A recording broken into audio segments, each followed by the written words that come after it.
Bismillahirrahmanirrahim. Assalamualaikum warahmatullahi wabarakatuh.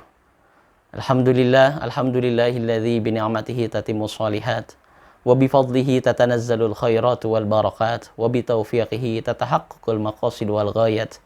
Asyhadu an la ilaha illallah wahdahu la syarikalah wa asyhadu anna Muhammadan abduhu wa rasuluh la nabiyya ba'dah.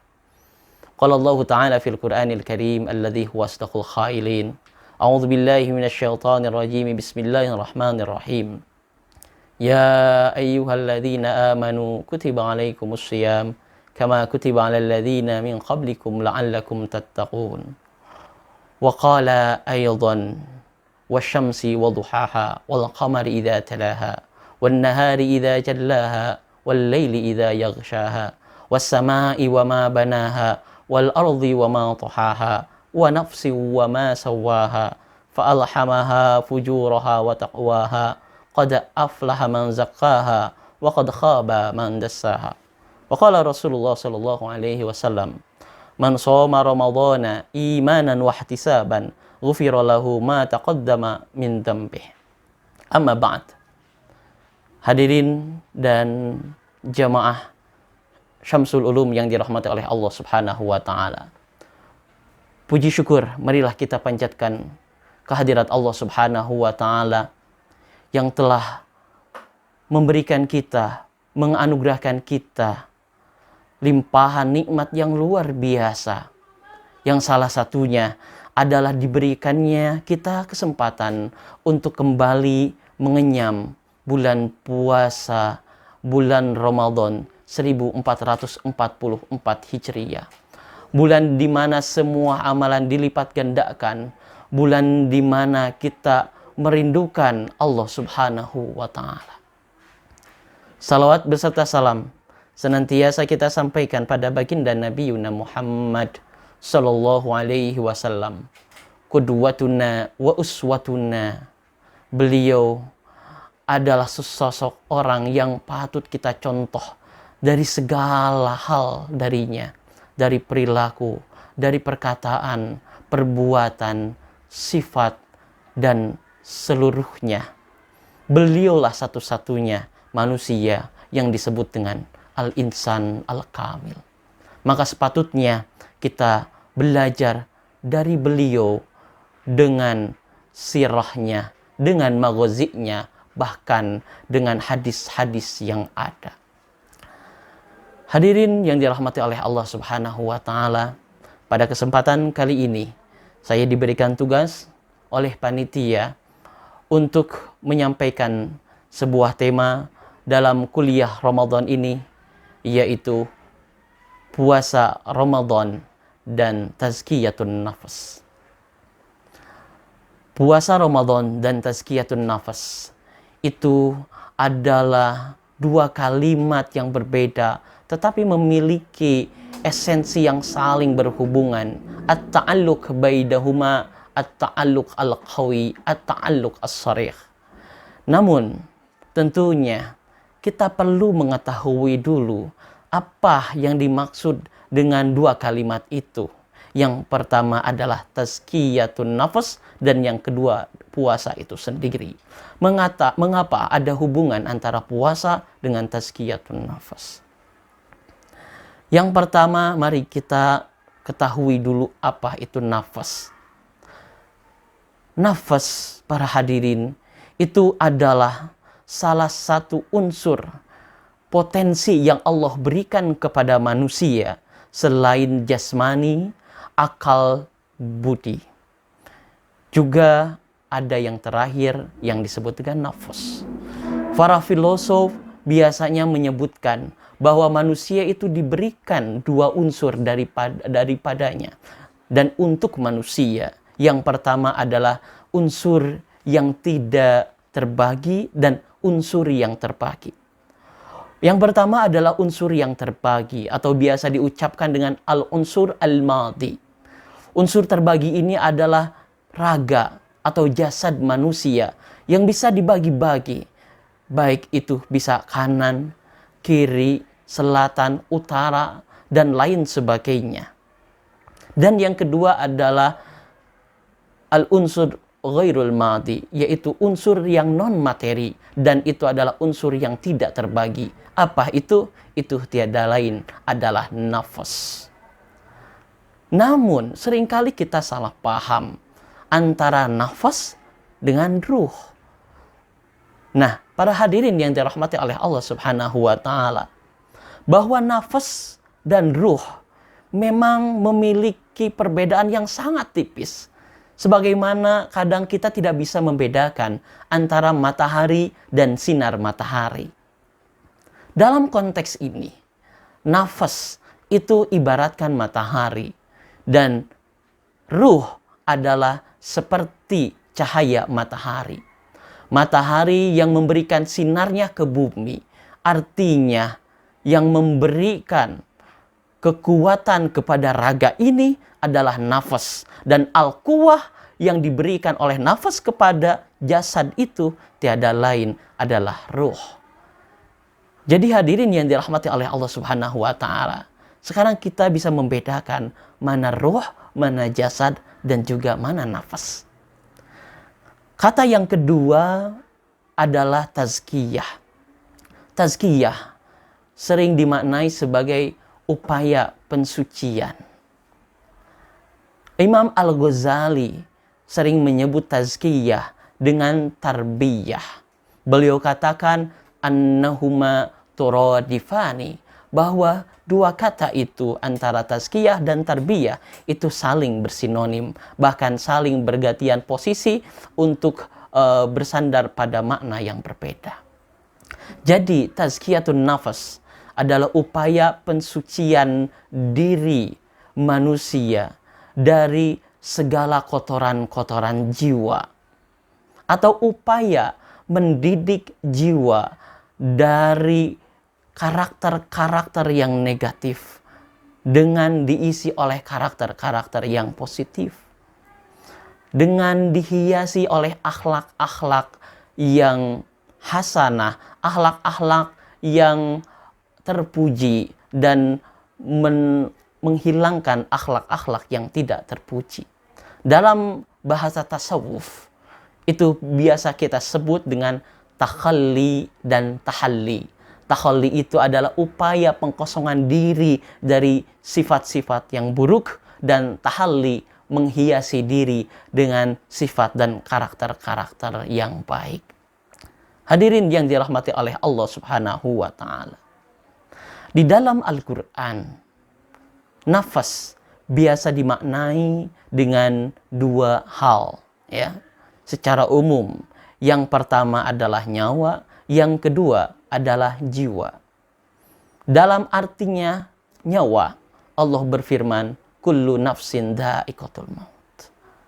Adapun dalam maknanya jiwa, sebagaimana sumpah Allah Subhanahu wa taala di dalam surah Asy-Syams, wa nafsi wa ma sawwaha fa'alhamaha fujuraha wa taqwaha qad aflaha man zakkaha wa qad khaba man dassaha.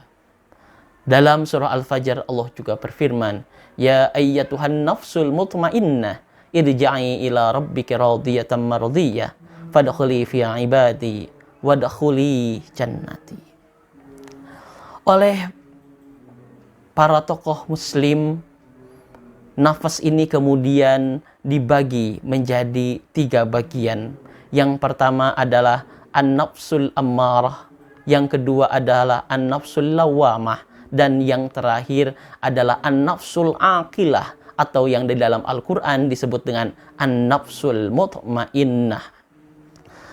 Bapak Ibu yang dirahmati oleh Allah Subhanahu wa taala dan jamaah yang dicintai oleh Allah Subhanahu wa taala, tentunya kita tidak asing dengan 3 istilah ini. Namun mari kita melihat hubungan penyebutan kata nafas yang sangat inspiratif sekali, yang apabila kita menggalinya ini memiliki makna yang luar biasa. Ketika Allah Subhanahu wa taala menyebutkan nafas dalam artinya jiwa, Allah menyebutnya dalam rentetan al-qasam atau sumpah. Jadi di dalam Al-Quran, sumpah itu seringkali Allah bersumpah atas nama ciptaannya untuk kemudian menegaskan bahwa Allah lah sang pemiliknya. Contohnya adalah wadduha, demi waktu duha, wasyams demi matahari, wal fajr demi waktu fajar, wal lail demi waktu malam, dan lain sebagainya. Di dalam surah Asy-Syams, Allah Subhanahu wa taala kemudian berfirman dalam rentetan qasamnya, wa nafsi wa ma sawwaha, dan demi jiwa yang disusunnya secara sempurna. Fa'alhamaha fujuraha wa taqwaha, bahwa jiwa yang ada di dalam manusia ini sebenarnya akan mendorong manusia pada dua hal, kepada fujur, keburukan, dan wa taqwaha, kepada ketakwaan. Qad aflaha man zakkaha, dan barang siapa yang mensucikan jiwanya daripada hal-hal yang buruk, daripada yang fujur, maka dia adalah orang yang beruntung, orang yang menang, orang yang sukses dunia dan akhirat.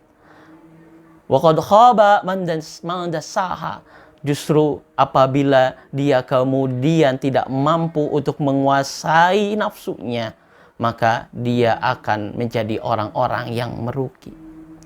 Hadirin yang dirahmati oleh Allah Subhanahu wa taala, hakikatnya tazkiyatun nafas itu ada pada puasa, terutama adalah puasa bulan Ramadan.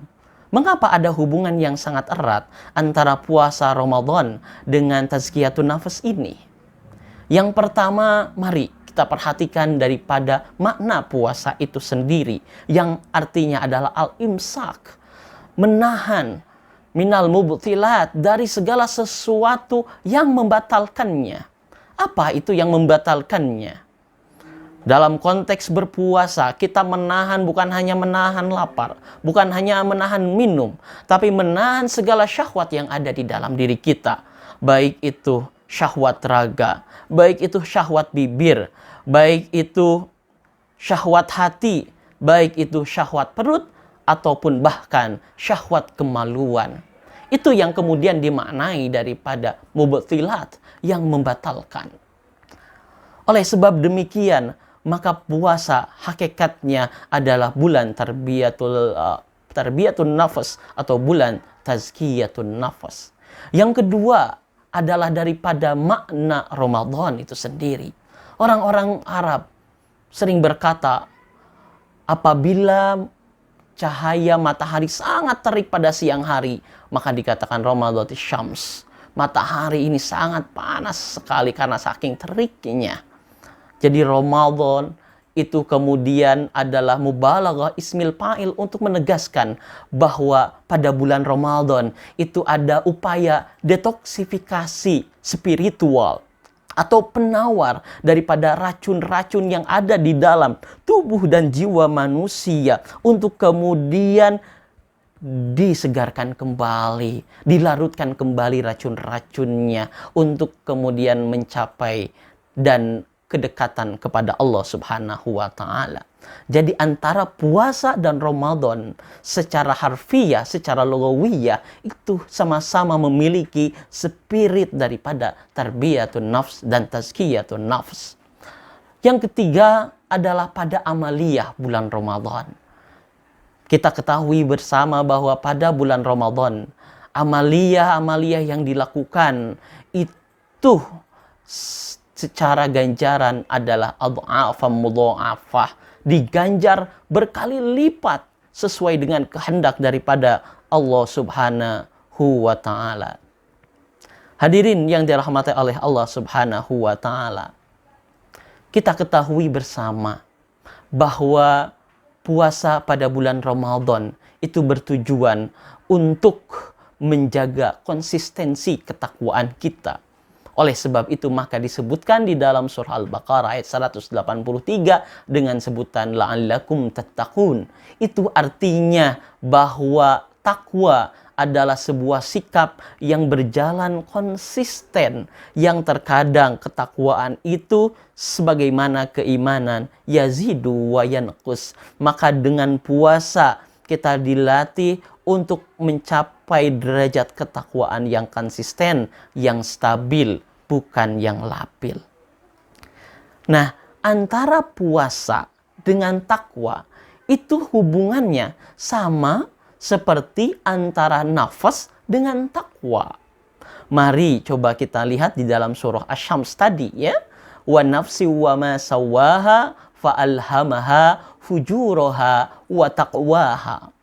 Jadi hakikat daripada nafas itu mendorong kepada dua hal, kepada yang buruk di satu sisi dan kepada ketakwaan di sisi yang lain.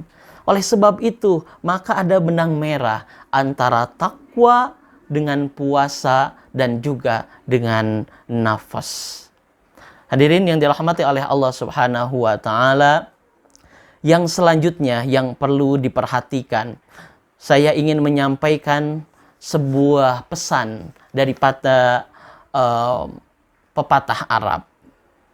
Beliau berkata, "Iqbal 'ala nafsi wastakmil fadailaha, fa anta bin nafsi la bil jasadi insanun." Bahwa pepatah Arab ini mengatakan, terimalah jiwamu, wastakmil fadailaha, dan sempurnakanlah keutamaan-keutamaan daripada jiwa itu. Fa anta bin nafsi la bil jasadi insanun, karena engkau dengan nafasmu, bukan dengan ragamu, itu disebut dengan insanun, itu disebut dengan manusia. Oleh sebab itu, apabila kita menyadari bahwa kita adalah seorang manusia, maka mari kita memperhatikan gejolak nafas yang ada di dalam diri kita. Jangan sampai nafas yang ada di dalam diri kita justru kemudian menjuruskan kita kepada yang fujur, bukan kepada yang takwa. Oleh sebab itu, mari kita perhatikan sabda Rasulullah sallallahu alaihi wasallam. Al-mujahidu man jahada nafsahu fillahi azza wa jalla. Bahwa orang yang berjihad di jalan Allah adalah orang yang berjihad, yang memerangi nafasnya karena Allah dan di dalam jalan Allah azza wa jalla. Nah, ketika Bapak Ibu kita mulai bisa mampu mengontrol diri dan mensucikan atau mengupayakan diri kita untuk selalu suci, terjauh daripada hal-hal yang negatif, baik itu daripada syahwat bibir. Syahwat bibir ini adalah ghibah. Syahwat bibir ini adalah apabila kita membicarakan orang lain atau disebut dengan ghibah, menghina orang lain dan lain sebagainya. Juga kotoran jiwa itu ada yang disebut dengan syahwat perut, ya, dengan kita memakan hal-hal yang haram, syahwat kemaluan, dan juga syahwat hati yang paling penting. Karena hatilah yang kemudian mengontrol segala rupa daya yang ada di dalam pikiran kita. Oleh sebab itu Imam Al-Ghazali kemudian mengibaratkan bahwa raja di dalam diri kita itu jangan sampai akal, tapi raja di dalam diri kita itu adalah hati. Oleh sebab itu, maka apabila kita sudah berhasil, jangan sampai kita lupa dengan daratan. Artinya, boleh kita berupaya mensucikan diri, tapi jangan pernah mengaku diri kita suci. Karena tidak ada yang suci selain daripada Allah Subhanahu wa Ta'ala. Maka Allah Subhanahu wa Ta'ala mengingatkan, "Fala tuzakku anfusakum, wallahu a'lamu limanittaqa." Jangan engkau mensucikan dirimu, jangan engkau merasa dirimu suci. Maksudnya, karena hanya Allah lah yang tahu siapa yang benar-benar bertakwa. Oleh sebab itu, maka menjaga kesucian itu memiliki dua makna, sebagaimana puasa al-imsak memiliki dua makna atau dua wilayah. Yang pertama adalah wilayah individu, yang kedua adalah wilayah sosial. Jadi kesucian diri bukan hanya bagaimana kita mengelola diri kita untuk diri kita, tapi bagaimana mengelola diri kita untuk orang lain. Karena inilah makna daripada kemanusiaan.